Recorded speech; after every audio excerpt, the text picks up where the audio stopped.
बात अगर किलों की हो और राजाओं की हो और रानियों का जिक्र ना हो तो शायद ये कुछ अधूरा सा रहेगा। तो ये है बादल महल, जहाँ पे राजा अपने राज परिवार के साथ निवास करते थे। और अगर कोई और दौर रहा होता तो शायद सर धड़ से कलम कर दिया जाता रानी के महल में प्रवेश करने के अपराध में।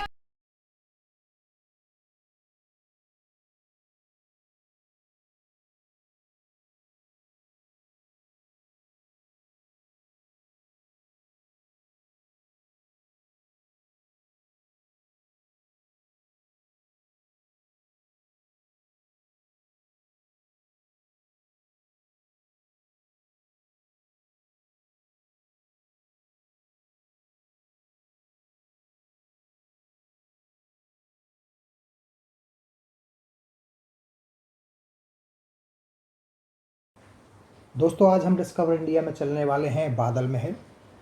बादल महल देवगढ़ फोर्ट के अंदर स्थित देवगढ़ राज परिवार का निजी निवास स्थान हुआ करता था। बादल महल को किसने बनवाया, इसके बारे में कोई स्पष्ट विवरण या जानकारी उपलब्ध नहीं है। फिर भी जैसा कि बताया गया है कि देवगढ़ के जो राजा जाटवा थे उन्होंने बादल महल का निर्माण करवाया था। इसके बाद इस महल का रिनोवेशन राजा बख्त बुलंद शाह के शासनकाल में फिर से किया गया। इसी वजह से अगर आप बादल महल के अंदर जाके देखेंगे तो आपको गौंड स्थापत्य शैली और मुग़ल स्थापत्य शैली दोनों का स्पष्ट प्रभाव दिखाई देगा। महल को बादल महल इसलिए कहते थे क्योंकि ये काफ़ी ऊंचाई पर स्थित है और यहाँ से देवगढ़ के आसपास की सारी सराउंडिंग दिखाई देती थी। तो अभी हम बादल महल के अंदर चलते हैं, देखते हैं कि बादल महल आज किस हालात में है, किस अवस्था में है। और बादल महल के हर एक कोने को आज हम एक्सप्लोर करेंगे। अगर कोई और दौर होता जहाँ पे किसी राजमहल या रानी के महल में बिना अनुमति प्रवेश किया होता तो सर धड़ से अलग हो जाता।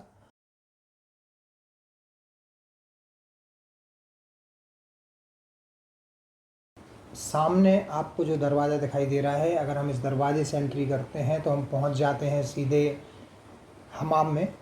और ये रास्ता हमें लेके जाएगा बादल महल के अंदरूनी हिस्से में। ये बादल महल का इनर पार्ट था। यहाँ पर एक कक्ष आज भी अच्छी हालत में है। दीवार लगभग गिरने के कगार पे थी तो उसमें पुरातत्व विभाग ने 2 पिलर खड़े करके उसको संरक्षित किया हुआ है। ये सारे बादल महल की सराउंडिंग है। अभी इस कक्ष में चल के देखते हैं कि अभी किस अवस्था में है।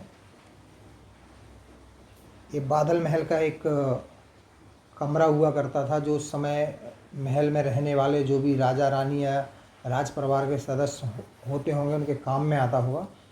एकमात्र यही कक्ष है जो अभी सही सलामत बचा हुआ है और इसमें भी 2 पिलर लगा के इसकी छत को सपोर्ट दिया गया है। थोड़ा सा रिस्की है यहाँ पे आना क्योंकि छत गिरने का खतरा बना रहता है। अभी हम यहाँ से बाहर चल के बादल महल के बाकी सराउंडिंग को देखते हैं। लगभग सारा महल इस समय टूट चुका है, लेकिन कुछ एक हिस्सा है जो सलामत है, सही सलामत है, सही अवस्था में है। तो आज हम उसको, ये सामने आपको एक कक्ष और दिखाई दे रहा होगा। यहाँ से आप सीधे निकलकर यहाँ से भी हम्माम में और कचहरी की तरफ पहुँच सकते हैं। तो जो बादल महल था, चूँकि राज परिवार का व्यक्तिगत निवास स्थान था, तो यहाँ से इस तरह की कनेक्टिविटी बनाई गई थी। राज परिवार के सदस्य यहाँ से सीधा निकलकर हम्माम यानी जो मनोरंजन और नहाने वाला स्नानागार वाला स्थान था वहाँ पहुँच जाएं। और राजा को जब भी आवश्यकता पड़े किसी भी मंत्रणा के लिए तो जो उनका दीवाने खास था वहाँ तक जाने का रास्ता भी यहाँ से बिल्कुल सीधा था। ये हिस्सा जो है बादल महल का अभी बिल्कुल टूट चुका है। बादल महल 3 मंजिला ऊंची इमारत थी। सामने आपको सीढ़ियाँ दिखाई दे रही होंगी। अभी हम आगे चल के उस प्रांगण में चलते हैं जहाँ पे बादल महल के अंदर वाटर सप्लाई के लिए बावड़ी हुआ करती थी। यानी बादल महल के अंदर रहने वालों को जो पानी की आवश्यकता की पूर्ति होती थी जिस जगह से, उस बावड़ी को देखते हैं। ये हमारे ठीक सामने वो बावड़ी है जिसमें मोती टाका से पानी आता था। पाइप बने हुए थे वहाँ पे मिट्टी के पके हुए, और यहाँ पे पानी आता था जो आपके बादल महल की पानी की ज़रूरतों को पूरा करता था।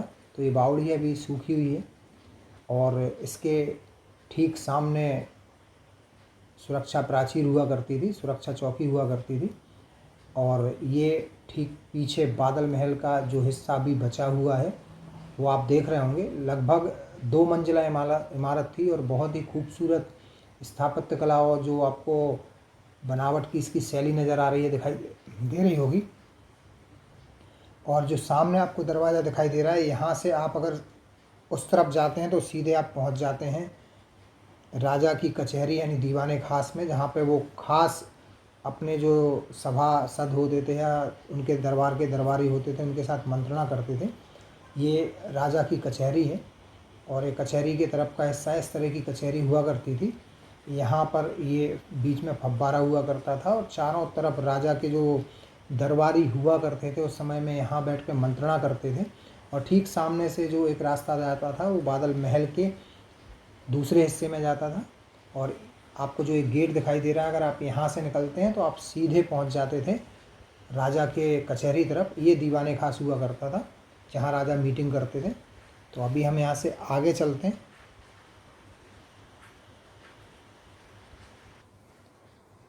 बादल महल में चूँकि राज परिवार का निवास होता था तो यहाँ की जल वितरण प्रणाली बहुत ही सुदृढ़ बनाई गई थी।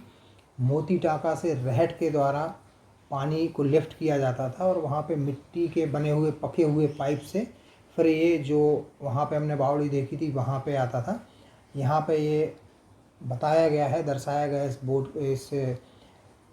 बोर्ड के ऊपर जल वितरण प्रणाली यानी वाटर डिस्ट्रीब्यूशन सिस्टम, कि किस तरीके से उस समय इमारतों को ठंडा रखने के लिए या पानी की सप्लाई करने के लिए ये सारी व्यवस्था होती थी।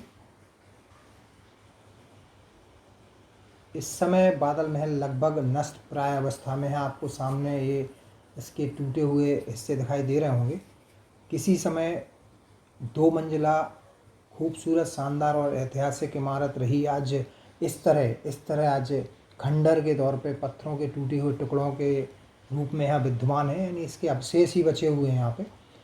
अभी हम इसके आगे वाले हिस्से में भी चल कर देखते हैं कि यहाँ पर और क्या क्या स्ट्रक्चर मौजूद है। ये सारे जो भी सराउंडिंग थी, जो भी कमरे थे, दीवारें थी, वो लगभग टूट चुकी हैं, पेड़ उगाए हैं।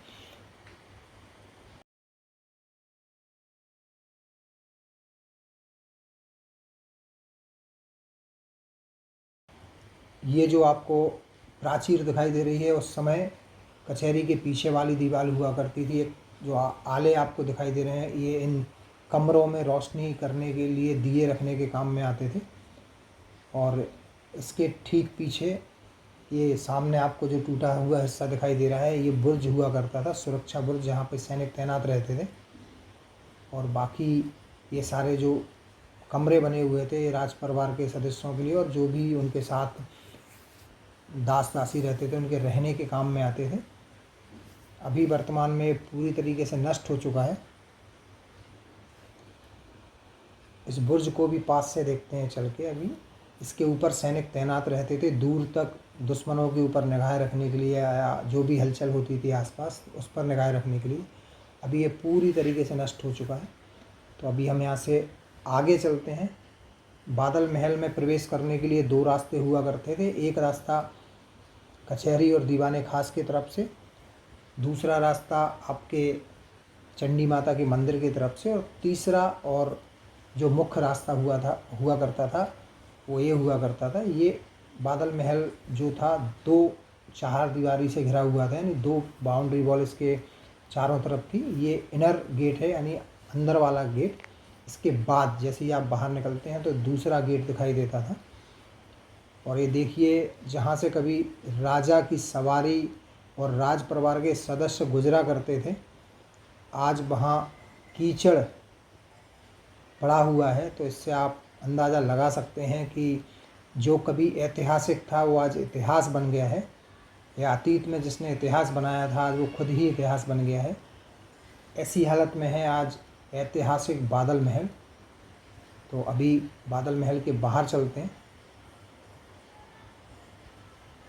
ये था देवगढ़ फोर्ट में स्थित देवगढ़ राज परिवार का निवास स्थान बादल महल। लगभग इस समय पूरी तरीके से नष्ट हो चुका है और किसी समय अपनी शानो शौकत और शानदार स्थापत्य कला के लिए मशहूर रहा बादल महल आज अपनी बदहाली पर आंसू ही बहा रहा है। इसीलिए हमने आपसे बोला कि ऐतिहासिक से इतिहास बनने के कगार पर पहुंच गया है। तो आपसे रिक्वेस्ट है कि आप एक कमेंट करके बताइएगा कि आपको ये ऐतिहासिक इमारत का इस तरह की जो हालात है वो देख के कैसा लगा, क्या विचार आपके मन में आ रहे हैं।